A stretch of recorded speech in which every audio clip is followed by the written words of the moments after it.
Not only was Gene Hackman's death a tragedy, it was also planned and staged by people who knew too much about him. The FBI has just released a list of the most suspicious people, and it's more shocking than anyone thought. It includes friends, co-workers, and even family members who betrayed Hackman and pushed him into eternal darkness. There is only one truth that will send shivers down the spines of everyone. Chapter 1. A Hollywood Tragedy, or Something More. New Mexico, A. It was a cold morning, and the log cabin where Gene Hackman and his wife Betsy Arakawa lived was empty and gray outside. No one could have imagined that a silent tragedy was happening inside. When the police got the call, they didn't expect to see such a strange scene. Hackman, one of Hollywood's greatest actors, had died, and so had Betsy Arakawa. But what really happened in that house? When news of Hackman's death hit the newspapers, people were shocked. Hackman had been out of sight for a while. Hackman had been living a quiet life in New Mexico with his wife Betsy, whom he had loved for many years. There were no paparazzi, interviews, or public events. It was just him, Betsy, and peaceful days in nature. Now they were both gone. Hollywood was shocked, and old friends and co-workers like Robert Duvall, Dustin Hoffman, and Clint Eastwood sent their condolences.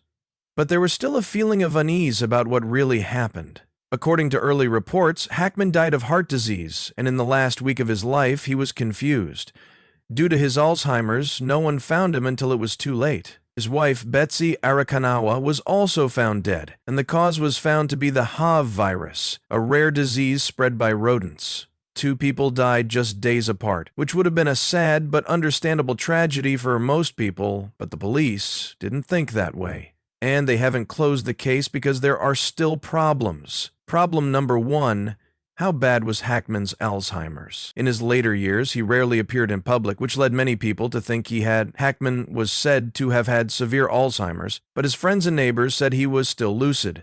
They said he drove himself to the store, talked to friends, and even wrote notes for the book he was working on. So why did the news report say he was lost for a week before he died? If Hackman didn't have severe dementia, why did he call for help? 3, 7, feces or urine, but there have only been a few antivirus deaths in the last 10 years. It's also strange that Betsy Araki wasn't easily infected. She didn't work in a high-risk area, and her house was well kept and free of mice or other rodents. So where did the H virus come from? Why did it show up just as Hackman was getting into trouble? Was this just a coincidence? There were also no signs of an emergency call in Betsy and Hackman's call history from the week before, but there were none.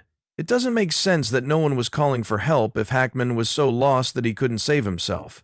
If Betsy was seriously sick, wouldn't Hackman have noticed something was wrong? But they both kept quiet, no one called for help, and no one asked the neighbors for help. What did the police say? Even though the official cause has been announced, the case has not been closed because an unnamed officer told the media that there are holes. 418. There are holes and contradictions, and the police will keep looking into what happened in the home of Gene Hackman and Betsy Arakawa until they can come up with a good reason. Will Hollywood accept that this was just a natural tragedy, or is there another truth being kept secret? Chapter 2. The Silent House. A week of unanswered questions.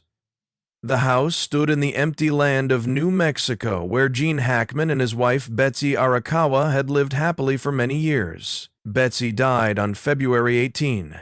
After that, Gene Hackman lived alone for 7 days without making any calls or sending any texts to get help. No one saw him ask for help, so what really happened in that house?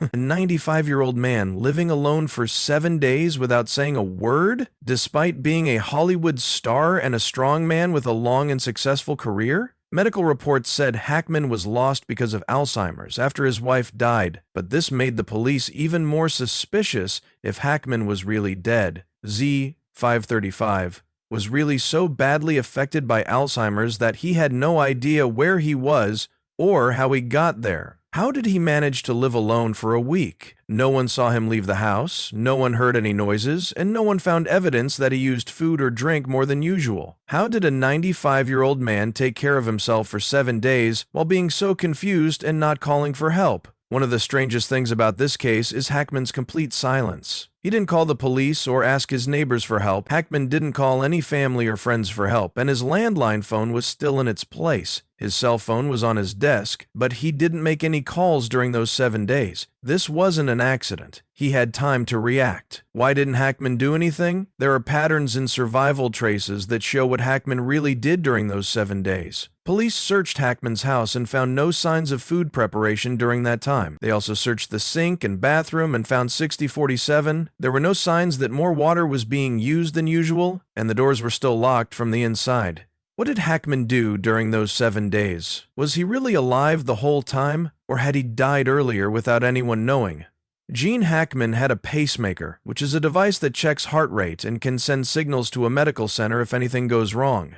Hackman's last recorded signal was on February 18, the same day Betsy died. After that, there were no more signals. So it's unclear if Hackman really lived until February. Why didn't the pacemaker record any more signals from his heart from February 8th to February 26th? No one saw G. Hackman, heard any sounds from the house, or got any messages or calls from him. It was as if he had disappeared from the world right after February 18th. If that's the case, why did it take 8 days for someone to find him? The police still don't know what happened in that house, but they know this story isn't over. Gene Hackman's New Mexico mansion was huge and quiet, with the gloomy atmosphere of an unsolved murder filling the air. The police entered, their footsteps echoing on the cold wooden floors. Traces of death was still an unfinished story, with details that were like puzzle pieces that couldn't be put together. No one thought that one of the most important clues would come from a small animal. A dog. While searching the house, police found something strange in Hackman's master bathroom. A closet door wasn't quite right. When an investigator opened the door, they saw a shocking scene. Xena, the dog, was dead inside a small cage. The police were shocked. Xena hadn't died of old age or an accident. She had died because she was locked in a small space without food or water. What was even stranger was why Xena was there in the first place. Who put her there? Gene Hackman had 3 dogs. Xena, a small dog that was close to Betsy, a Rocky bear. Nikita, a bigger, stronger dog. And Xena, the 3rd dog, 914, large breed.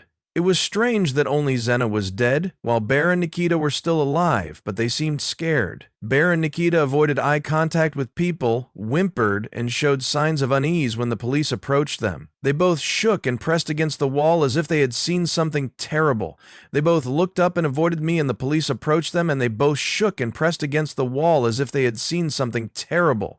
What happened in this house wasn't a coincidence. Xena had undergone surgery just a few days before Hackman and Betsy were found. 9:50. Medical surgery. Betsy Arakawa, an animal lover, was very worried about Xena's health. But instead of being in a warm place to recover, Xena was locked in a cage inside a closed closet. This brings up a lot of questions, like why was a dog that had just had surgery locked in such a small space? Who put it there? If Hackman was really lost because of Alzheimer's, would he still be lucid enough to do this? If Hackman didn't do it, then who did? Hackman had lived a double life, which made things even more confusing for the police. 10:26, Hackman was alone in the house for 7 days after his wife died. He didn't call for help or send any messages. But if Hackman had really lost consciousness due to Alzheimer's, how could he have functioned normally during those 7 days? Also, Xena died during this time. She was locked in the closet while Hackman was still alive. Did he do it, or did someone else do it? One of the police's theories was that someone had come into the house during this time if Hackman wasn't lucid enough to lock Xena in the closet. 11. Xena was in the closet by himself, so who did it? Police looked again at the scene, this time looking for signs of a third party. They found none. There were no signs of forced entry, and there were no strange fingerprints in the house. If someone had broken in, how did they do it? Was Xena a witness to a terrifying truth? Police started to put forward a scarier theory. Xena may have seen something it shouldn't have seen, if there was a fight or attack in the house. Someone may have locked Xena in the closet to hide something, or even worse, they may have done it to get rid of an important piece of evidence. Bear and Nikita were still alive, but they didn't act like normal dogs. They didn't bark loudly. Instead, they hid in fear as if they had seen something horrible. What really happened in this house? Signs from Xena's surgery are related. Data from the veterinary clinic showed that Xena had surgery just a week before, being locked in the closet. Was this just a coincidence? What illness did Xena have? Did anyone mess with its health? Did someone make Xena a factor in this case on purpose? The police started to look through Zena's whole medical record, but what they found couldn't explain why it was locked in the closet. Zena's death may have been a tragic accident or a key link in a much darker story. One thing is for sure, Zena couldn't lock itself in the closet. Hackman may not have been lucid enough to do it. Who locked Zena in there? That question is still unanswered, but it has led to a whole new line of investigation. This case may not be as easy as everyone thinks. Chapter 4: The Cell Phone Mystery. What did Betsy know? Gene Hackman's huge New Mexico home used to be a peaceful sanctuary, but now it was a mysterious crime scene where two people had died without anyone knowing exactly what happened. Every clue led to the same question: what happened to Betsy Arakawa before? To answer that question, police looked at the most important clue again: her phone.